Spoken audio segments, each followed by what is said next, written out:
Hello, thank you for joining me today for this video, which I'd like to talk to you about gasoline.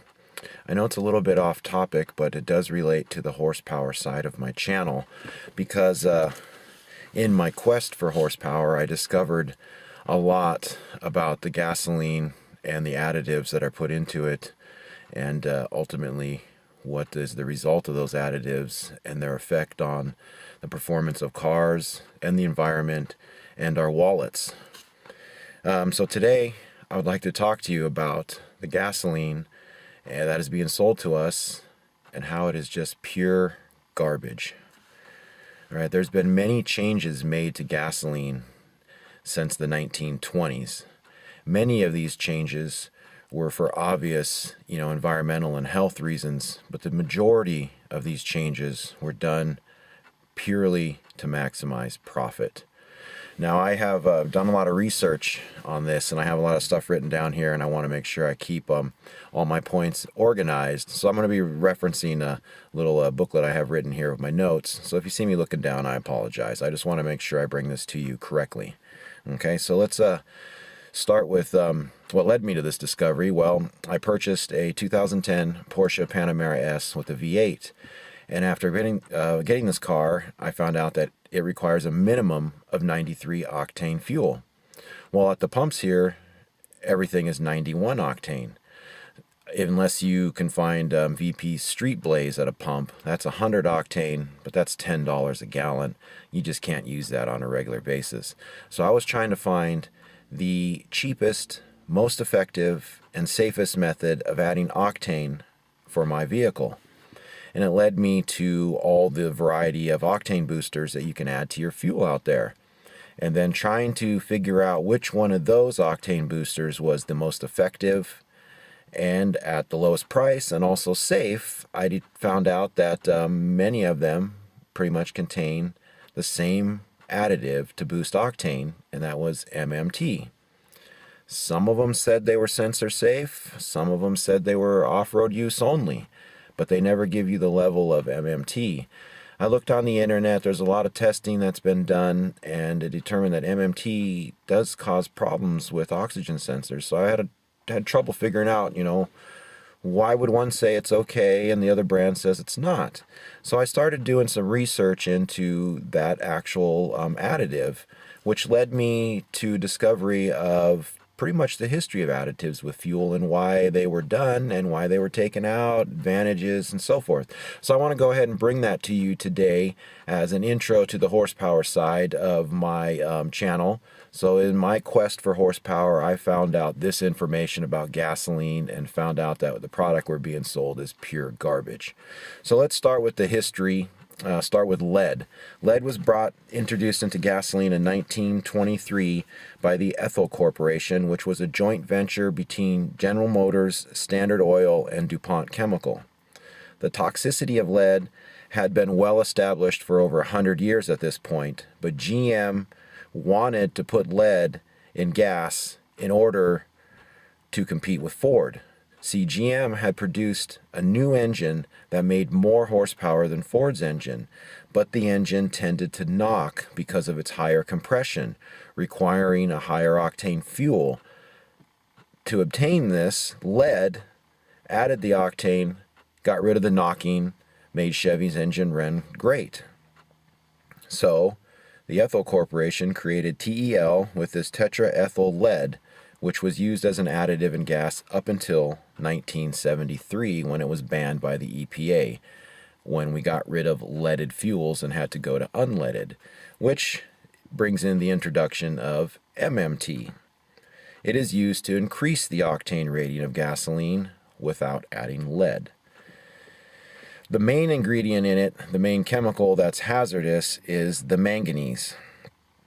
This additive was also created by the Ethyl Corporation, which today is now known as the Afton Chemical Corporation, but for the purpose of this video, I'm going to stick to calling them the Ethyl Corp because that's what they were called when they developed these chemicals. So, just a little side note. So, the history of MMT.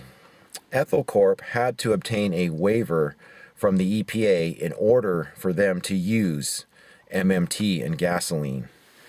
This was part of the Clean Air Act.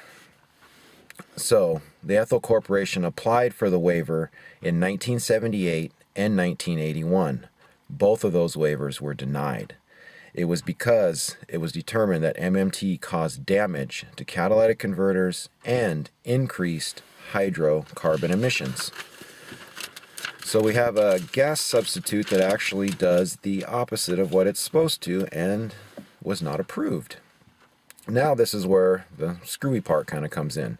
In 1988, Ethel Corporation began discussions with the EPA to develop a program to produce the necessary data to support a waiver application.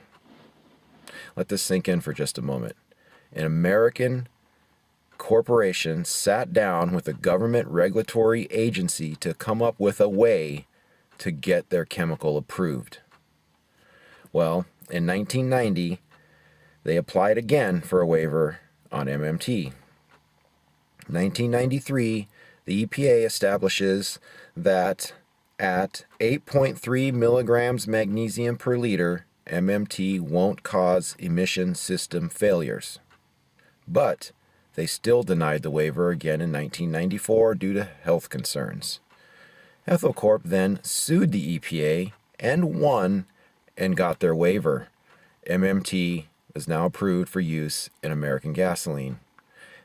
They then sued the Canadian EPA as well and won and got their additive added to Canadian gas as well.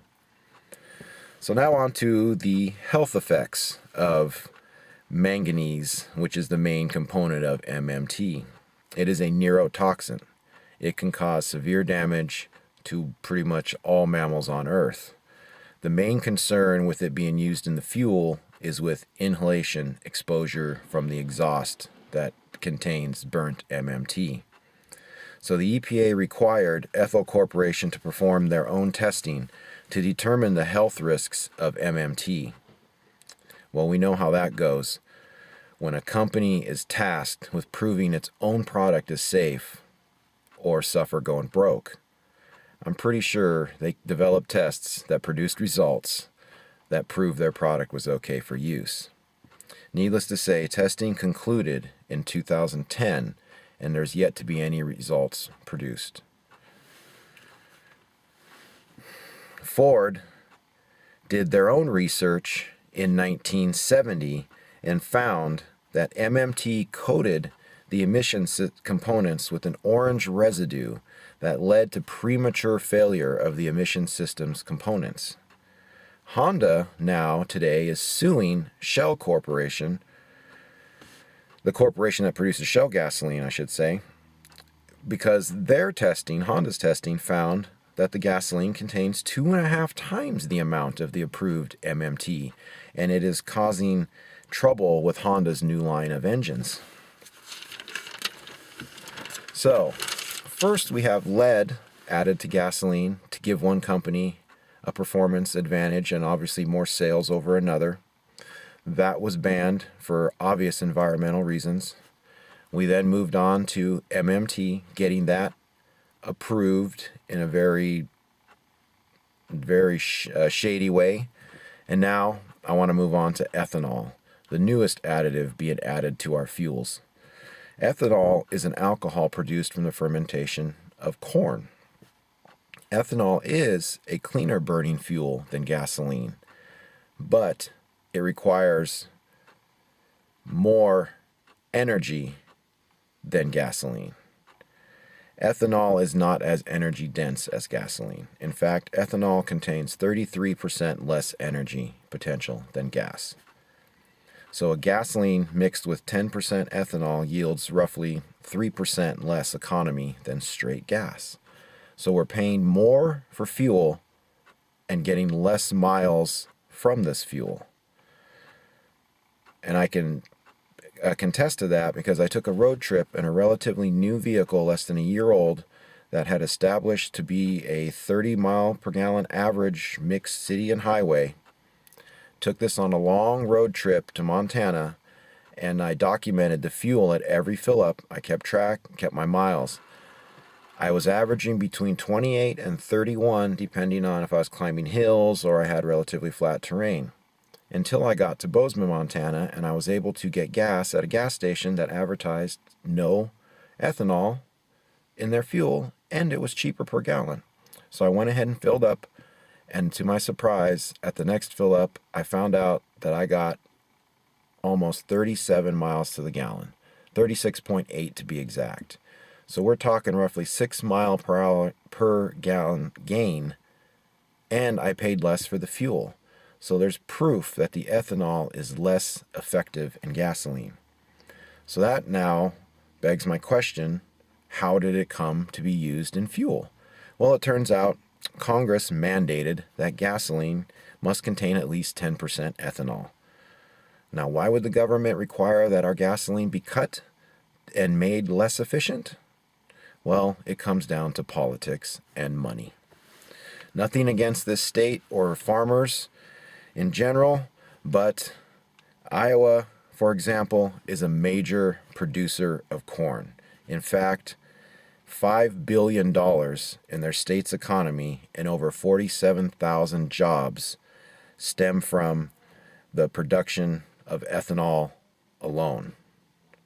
Well, that's a lot of money. And now a side note to that, every single presidential candidate to win the Iowa caucus since 1980 has pledged support for ethanol in our fuel. Now, over 97% of the gas in U.S. contains 10% ethanol. And it just came down to political promises and to gain support of a state to become president. So now we have our gas diluted and it's less effective. So what other benefit do you get by adding ethanol to gasoline?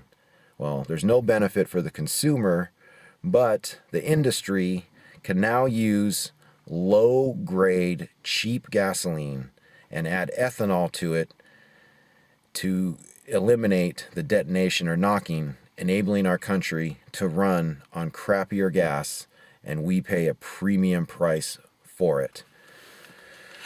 So, that was never my intention of this channel to bring to you a rant video, but in my quest for horsepower, I stumbled upon this information that I just couldn't sit upon and just keep quiet. I felt like I needed to share it with the horsepower community. I don't know if there's someone out there who has an idea of what we can do to lobby or get this changed. I really don't see an answer to it because, they use the environmental guise for everything that they do with this gas when it turns out that, in fact, it's not helping the environment. It's actually hurting it. And we're burning more of it to go the same distance. So this doesn't make sense to me. So when I found this out in my search for horsepower, I felt like it was very important. I didn't see the information out there a lot, so I decided to bring it to you guys today. And also, I want to appreciate you guys for watching my videos. I appreciate the subscribers. Stay tuned. I do have some more horsepower content planned. I just wanted to get this off my chest and share this with you because this is kind of what led me, to find the maximum, potential for this car that I got, my Porsche. So I will bring to you other videos in the future. So please subscribe and stay tuned. And I hope you enjoy the content. And I hope this video answers some questions. And I hope it gets you mad, gets you upset that you're wasting your money on fuel that actually has less performance, is damaging your car, and is hurting the environment. All right. Well, thank you for watching. Take care.